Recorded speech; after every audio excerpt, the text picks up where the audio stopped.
Yeah, so this is basically an article pushing an agenda that the Social Security Administration will not run out of money.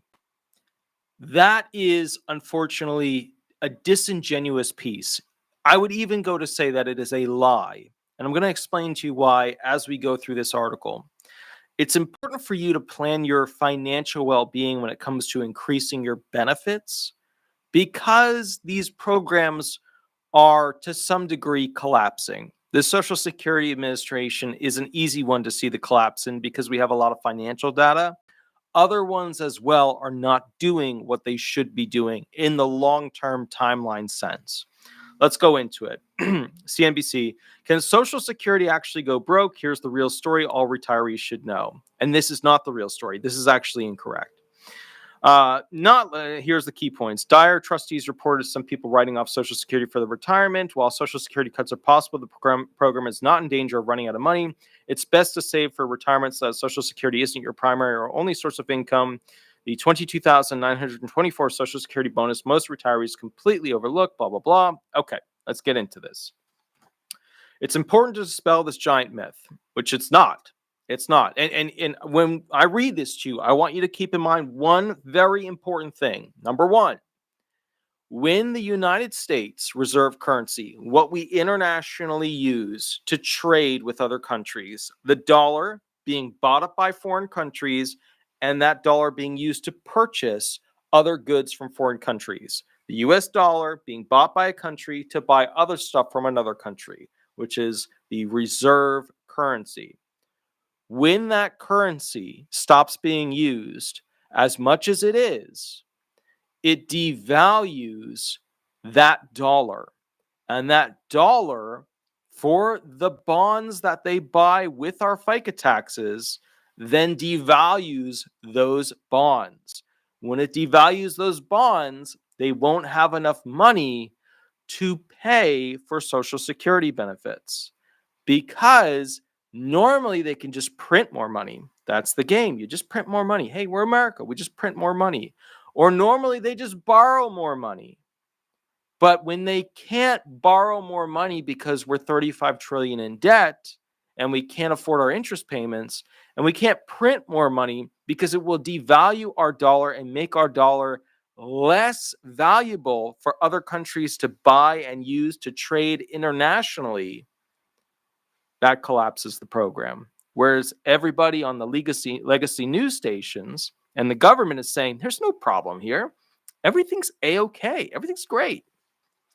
Not long ago, I'm going to read from the article now, I was helping a friend decide whether they should invest for retirement in traditional IRA versus the Roth version. As we discussed the tax benefits of each account, my friend made a comment along the lines of, well, I better up my savings game either way, since I can't count on Social Security to pay me a dime. On the one hand, I was kind of glad he said that. Far too many people neglect their retirement savings, thinking they can fall back on Social Security later in life. Instead, on the other hand, I felt compelled to clear up a big misconception about Social Security, that it's going broke. And I'm here to share what I told that friend so you can plan for your retirement accordingly. And so current retirees don't have to whip themselves into a panic. Social Security's most recent trustees report painted a somewhat bleak picture. The program's combined trust funds are expected to run dry by 2035. That's the trust funds. That's the extra gravy. That's what they use to build up accumulation of money on the side to make sure we always pay enough. What people pay in every single year with FICA taxes and stuff like that, that's the big chunk. But the little chunk are the trust funds. That's why people get around 78, 79, 77% of what their check actually should be in 2035 when the trust funds have completely run out and the system begins its small collapse. But nowhere in that report does it state that Social Security is at risk of going broke completely. And in fact, that's really not possible due to the way Social Security is funded. That's an incorrect statement.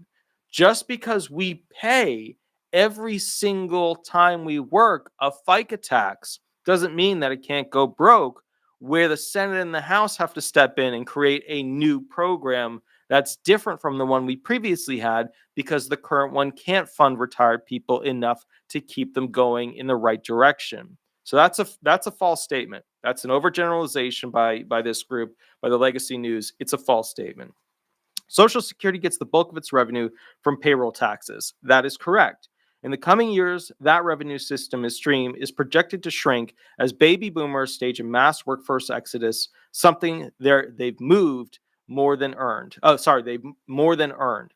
That is all correct. The baby boomers are leaving. That was a chunk of people, right? Because if you look at the timeline of how many Americans are working in the work environment, when you get to the baby boomers, there's a shitload of them, right? Then you get to Gen Xers, and you get to millennials, yada, yada, yada. And that's the thing, is every generation's making significantly fewer babies until we have a war. Once we have a war, they'll make more babies. But as long as it's got to be a big war, not a world war. But as long as we have an active, well, maybe they will. And here's the reason why. The culture is changing around how Americans view things, right? We have fewer soldier mentality individuals, rah, rah, rah, for the honor of America. And more people who are like, you know what, I think I'm just going to go ahead and watch Netflix at night with my cats. That's the transition we've got. But as long as we have an active labor force, Social Security will continue to receive funding. That is maybe true.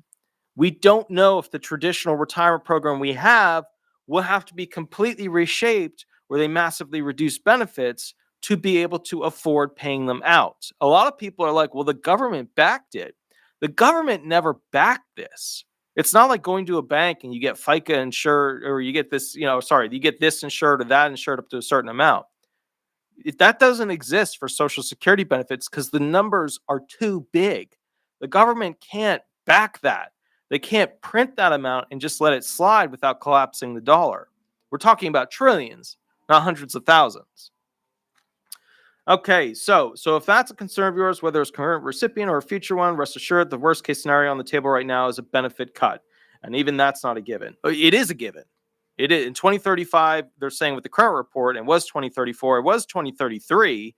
And technically, it is 2034, 2033 based off of what they're calculating their assessment off of, because the fertility rate keeps going down at record rates, and it's not good. It's very bad. So yet it is a given. It is definitively defined by the actuarial office of the Social Security Administration that benefits will be cut by 22, 23% when we get 9 to 10 years down the line. So people will only be getting a 77, 78-ish sizable check of what they would supposed to get during that period. All, of course, while getting screwed over on the COLA calculations. Lawmakers recognize that slashing Social Security would cause a crisis among retirees who get the bulk of their income from the program. That's something they're apt to want to avoid. This also isn't the first time that Social Security has faced benefit cuts, and in the past, lawmakers have always come through to prevent them. That's not true. That's not a true statement. When there have been benefit cuts beyond just the check. And I mean, let's be very clear here. Just the financial dollar amount that you get is screwed with every single year. The cost of living adjustment is not correct. It is not fair. Okay, we have seen multiple times the cost of things increasing. And you guys hear me bitch about on the farm when I had to go buy a split rail, 11-foot, right? Big piece of wood. There's 3 of them in a fence, right? It was $7-something when I started doing the work on the farm in 2019, right? And then now it's $17. It's more than double, okay, what it used to cost. That guy on Walmart, originally he bought items back during the Trump era. It was 100 and something. Now, under Biden, it was like, what was it? It was like $400-something or something. It was just ridiculous. And I'm seeing that across the board. You're seeing that across the board. And yet your cost of living adjustment was just, 8% something here, 3% something there. Minuscule. Absolutely horrifically minuscule and improper math. And that's how they screw people over. And that's why the nonprofit from DC found that you're losing more than $500 per month of Social Security benefits as a result of them playing with the COLA math just from 1999 forward. You go even farther back in time and you see even more of it. That's $500 a month you lose because they screwed with the math. So, there's no other benefits cuts happening. No. The cost of living adjustment screwed you over. Attachment to other other county and state-based benefits, they keep reducing those or reducing your ability to attach or stack those with your benefits. To claim that benefits haven't gotten worse or haven't been reduced, absolute insanity. You guys know it. Every time you get a little more of this, you get a little less of that. That's how they've been doing it. This also isn't the first time that Social Security has faced benefit cuts, and in the past, lawmakers have always come through to prevent them. That's incorrect. In fact, lawmakers have caused them and kept them going. The entire overpayment system, that was a scheme where they just got in trouble, where the Inspector General's office was, found to be violating constitutional rights, basically frauding the beneficiaries. So that's not a true statement. But again, there's a world of difference between Social Security cuts and Social Security going away entirely. Even though Social Security isn't at risk of completely going broke, which it has the potential to do, it's best to be realistic about its role in your retirement. I'll tell you what I tell my friends point blank. You do not want Social Security to be your only source of retirement income. Even without benefit cuts, Social Security will only replace about 40% of your paycheck if you earn a modest wage. Most retirees can't live well on a 60% pay cut. That's true. Okay. These retirees are in a situation where they relied way too heavily on their Social Security benefits. The government screwed with their benefits and is giving them way too little per month now, and they can't survive. That's why you have all these 60, 70, 80, and even some 90-year-olds working right now.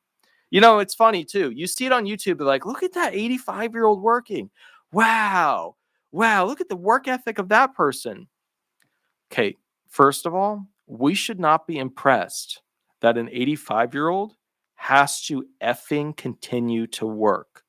Because trust me, while they've got the camera on them and they're smiling for the camera and they feel good because somebody's appreciating them, in reality, they were effed over so badly in their life that they now have to continue to work when they could be doing whatever hobby they actually would have been doing to begin with. Along these lines, Social Security shouldn't even be your primary source of retirement. And this is the legacy news. They always do this. They sell you, there's no problem here. And then they sell you, but you should find money anywhere else. You should be looking for money anywhere else. Yeah. Okay. Rather, most of your income should come from savings or a combination of savings or an employer pension if you're fortunate enough to have one. It's one of those, you should have this and that and this. Got one IRA, try another. Got this 401k, try another. Some of those aren't, double uppers. But, bottom line is, it's just, some of those aren't BOGOs for sure. But the bottom line, it's just frustrating because it's like the legacy news, and keep in mind, they're in step with a lot of the political things that are going on and the things that they want to sell. But the legacy news always plays this game where they'll say one thing and be like, Social Security benefits are a little trouble, but they're fine. It's mostly not violent. It's mostly a good deal for you. And then they're like, but you should consider because it is, just consider going A, B, C, D, E, F, and other options. Just consider these alternatives. Yeah, because they're full of shit. And the problem is they're effing over people who are too old to do anything about it. You ever think about that? You ever think about the older person's just going to be like, well, I guess I'll just go earn a couple dollars here and there. I don't want to sue them because I can't sue them. And that's the beautiful thing about it. 1937 Supreme Court ruling. It's just a tax. You don't have any right to your retirement benefits in the real, privatized sense. You don't have any right to them. What you should ideally be using Social Security for in retirement is supplemental income, money to pay for leisure, travel, and expenses along those lines. What a bullshit line. What an effing bullshit line. What you should ideally be using Social Security for in retirement, ideally, is supplemental income. Yes, money to pay for leisure. Gentlemen, ladies, leisure. Travel. Go see the world. Go see it on your $1,000, $1,500, $1,800. Go see the world on your $1,800 a month. And expenses along those lines. Pish, posh, and bullshit. Yes. But for that to be possible, you need to save a decent chunk of money on your own during your career. That's more than possible, though, even if you've been working for quite some time and have yet to fund a retirement account. Is it?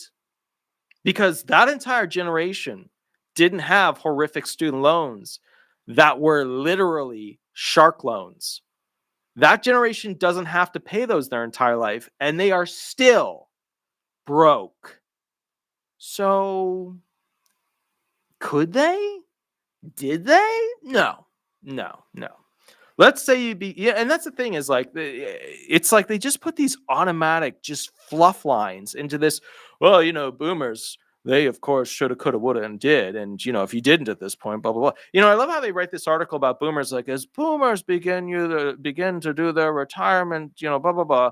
Boomers have been around a really long time, and you know what we've realized? Every year that we get a new boomer into the retirement level, we find out how financially effed they are, and they're worse off than the prior, which should tell you something about America. Number one, America does not prioritize its citizens. If it did, we would have health insurance that was affordable or free. And it doesn't prioritize the well-being of education for its citizens to be able to make products that are the future of America's industries that the government can then borrow against, which is why we don't have a modern day Silicon Valley all over the country. We don't have one in this state, and that state, and this state, and that state, because they massively charge to educate people. Those people couldn't find jobs to pay for those education loans. And because of that, they don't have money to innovate and make new products, which are the things that create industries which the government borrows against. Let's say you begin, I'll just go back to the article here. Let's say you begin saving $600 a month for your senior years and continue to do so for the next 25 years. Who the F has $600 a month to save? Who the F has that? People who make $100,000 can't even afford that because they're trying to get a home. If you invest that money on an 8% average annual return, which is a bit below the stock market's average, okay, so now we're just gonna automatically say the person's continuously rocking the stock market. 8% return. You'll have about $526,000 to your name come retirement. Make it $800 a month, and you're looking at roughly $702,000 SDEG. Who the F has $800 a month? There is not a single millennial within like the average spectrum of who they are that can afford $600 or $800 a month in savings.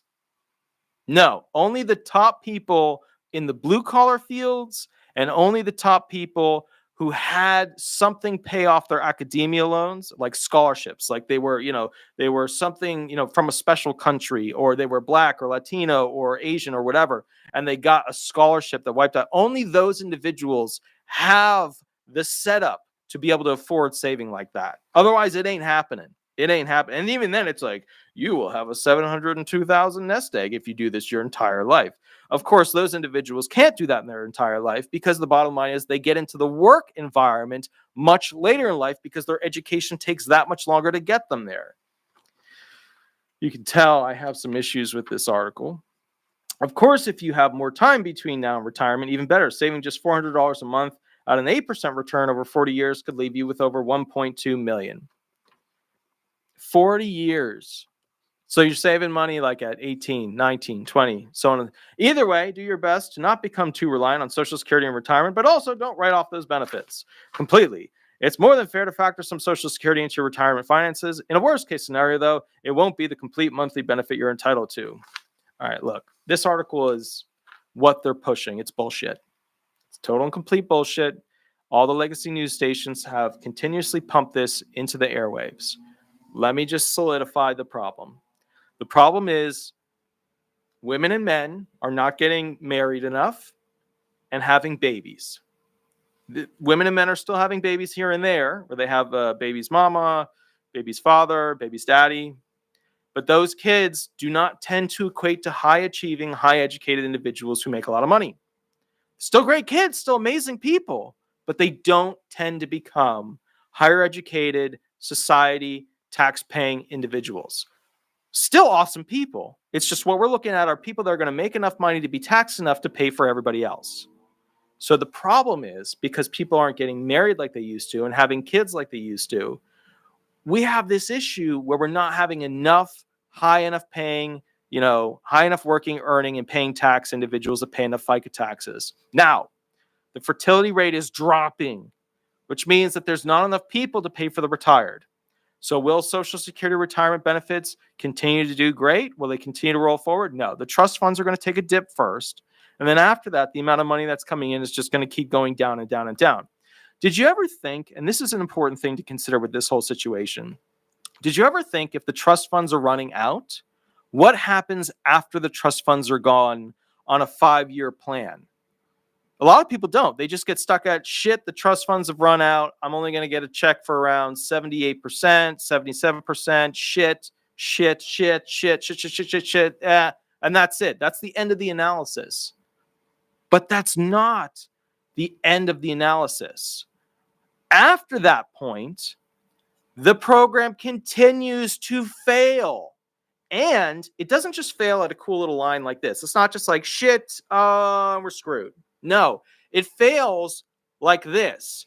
Shit, this isn't good. Oh, wow. Oh, no. Oh, God. It's coming this way. And when we get to about here, it's a cluster F. That's because there's more of a curve to it. The fertility rate keeps dropping. The amount of people paying in keeps dropping. The ratio of individuals paying for those receiving keeps dropping. It's not a perfect little ski slope. We go from a green circle to a double black diamond ski slope over here. Why? It's because of the reserve currency problem. It's because we keep printing more money and it devalues the US dollar. When the bonds, so we take all the money that people pay in with their FICA taxes. FICA taxes are used to fund your Social Security retirement, your SSDI benefits, and then, of course, the attachment of Medicare. So when we pay these taxes, a lot of you guys are receiving benefits, so you don't pay the tax anymore. When I pay these taxes, and the working class pays these taxes, the government borrows that money and uses it to pay for stuff. Okay? So when they tell you there's a magical account out there that has all the money, the magical account is called the U.S. government spending the money. And then when they need that money, the bond, right? They issue special issue bonds. That bond becomes due and they have to pay that government bond back with extra interest on it, which they're not really able to do. So they borrow money and they raise the amount of printing of money that they do to pay for Social Security benefits. When they do that, that's fine. It devalues the dollar. It devalues and devalues and devalues the dollar. When they do that, it makes other countries less likely to buy the US dollar to use it for trade. Our entire economy is fluffed up and built on other countries using our dollar for trade. When we have hit a point where we've borrowed too much, we're at 35 trillion or about to be over the next couple of months.